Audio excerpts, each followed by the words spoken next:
मेरे पास जो है वो एक पेशेंट आया। ये एक 32 साल का लड़का था, नौजवान था, जो कि मेरे पास आया और अपना माथा पकड़ के मुझसे कहने लगा, डॉक्टर साहब मुझे डायबिटीज़ हो गई है, मुझे क्या करना चाहिए आप ये बताइए। मुझे दवाइयाँ स्टार्ट हो गई हैं और मैं बहुत ज़्यादा डरा हुआ हूँ डायबिटीज़ को लेके। दोस्तों, अगर यही आपकी कहानी है तो आज जो हम बात करने वाले हैं वो आपको बहुत ज़्यादा फ़ायदा पहुँचाने वाली है।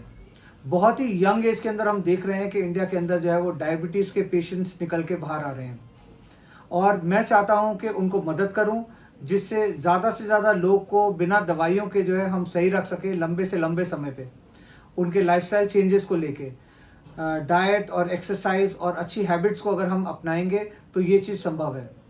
हाय, मेरा नाम डॉक्टर गौतम सिंह है। मैं कंसल्टेंट हूँ Shri Ram Singh hospital heart institute, East Delhi, Krishna Nagar में, और मैं एक मिशन पे हूँ। मैं चाहता हूँ कि 10 लाख लोगों को जल्दी से जल्दी एक हेल्दी लाइफस्टाइल के अंदर लाके उनका जीवन परिवर्तन किया जाए, जिससे कि वो आने वाली बीमारियों से जो है वो बच सकें। दोस्तों, तो जिस लड़के की मैंने आपको बात करी, उसकी फैमिली हिस्ट्री जो है वो डायबिटीज़ की थी। उसके पिताजी को भी डायबिटीज़ थी, उसकी मदर को भी डायबिटीज़ थी। उसका वेट जो है वो थोड़ा सा ज़्यादा था। वो अभी अभी जो है वो काम पे लगे हुए जो है उसको थोड़ा समय हुआ था। वो स्मोकिंग भी करता था, रोज़ाना नहीं मगर अपने दोस्तों के साथ हफ्ते में 3-4 बार स्मोकिंग भी करता था।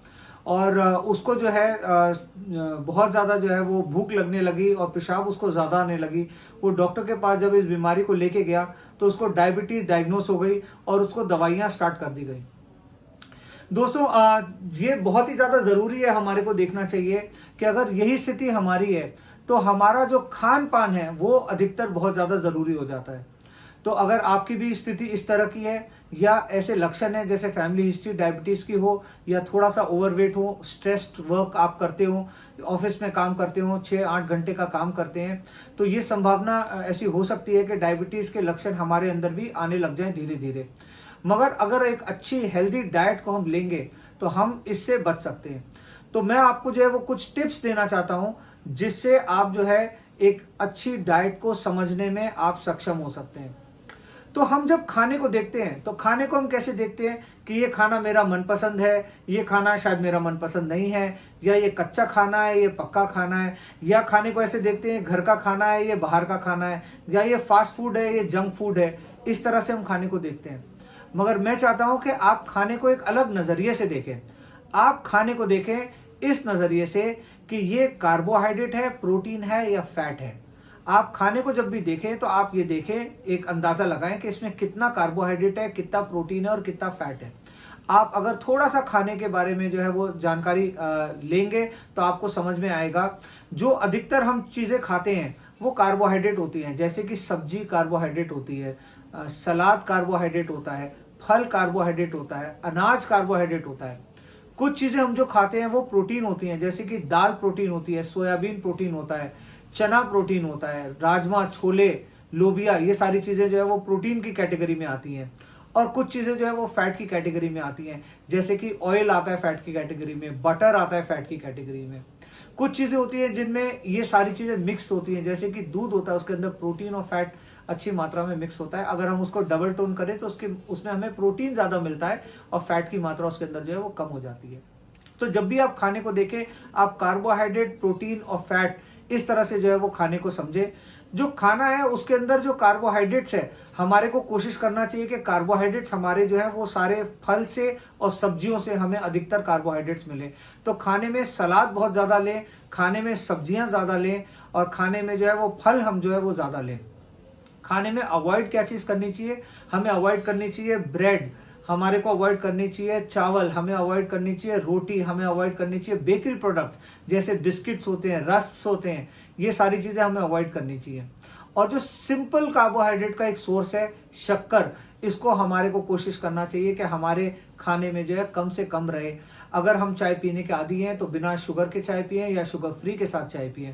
अगर हम घर में कोई जूस बनाना चाहते हैं, गर्मियों का समय, आप नींबू की शिकंजी बनाना चाहते हैं, तो उसके अंदर भी जो है हम शुगर फ्री का इस्तेमाल कर सकते हैं। कोई भी तरह की अगर हम शुगर लेंगे, जैसे कि शहद है या शक्कर है या बूरा है या गुड़ है, तो ये सारी हमारी बॉडी में जो है वो एक कार्बोहाइड्रेट, जो सिंपल कार्बोहाइड्रेट देंगी, जो कि हमारे बॉडी में शुगर को जो है वो बहुत जल्दी से बढ़ा सकता है। तो कार्बोहाइड्रेट्स के बारे में आपने जाना, आइए जानते हैं कुछ प्रोटीन्स के बारे में। तो प्रोटीन जो है हमारा होता है चना, दाल, राजमा, लोबिया, सोयाबीन, वे प्रोटीन आजकल लोग जो है बहुत यंग लड़के जो है वो इस्तेमाल करना पसंद करते हैं। प्रोटीन पाउडर्स होते हैं, प्रोटीन शेक्स होते हैं, इन सब के अंदर प्रोटीन होता है। नॉनवेज के अंदर प्रोटीन होता है, अंडे का जो सफेद होता है वो प्रोटीन होता है। उसके बाद जो है जो नॉनवेज होता है, चिकन है, फिश है, उसके अंदर प्रोटीन होता है। तो प्रोटीन की मात्रा भी हम जो है वो अच्छी क्वांटिटी में खा सकते हैं। हमारे को प्रोटीन की मात्रा लेने में भी बहुत ज्यादा हेजिटेशन करने की जरूरत नहीं है। और आखिरी चीज ये है फैट। फैट के अंदर जो है हमें ये समझना चाहिए कि अच्छा फैट क्या होता है और बुरा फैट क्या होता है। अच्छा फैट वो होता है जो हमारे को नट से मिलता है। इसका मतलब अखरोट, बादाम, इसके अंदर जो फैट होता है, इसके अंदर जो तेल होता है, ये हमारे को फायदा पहुंचाता है। तो अगर हम अखरोट खाते हैं, हम बादाम खाते हैं, तो इसमें जो फैट हमारे अंदर जा रहा है उसमें कोई नुकसान नहीं है। प्रोसेस्ड फैट जो होता है वो हमारे लिए अच्छा नहीं होता। प्रोसेस्ड फैट वो होता है जो कि सर्दी में जम जाता है और गर्मी में लिक्विड हो जाता है, वो प्रोसेस्ड फैट होता है। जैसे कि घी हो गया, अनसैचुरेटेड फैटी एसिड घी के अंदर होता है, तो वो बहुत ज्यादा क्वांटिटी में अगर हम लेते हैं तो वो हमारे लिए अच्छा नहीं है।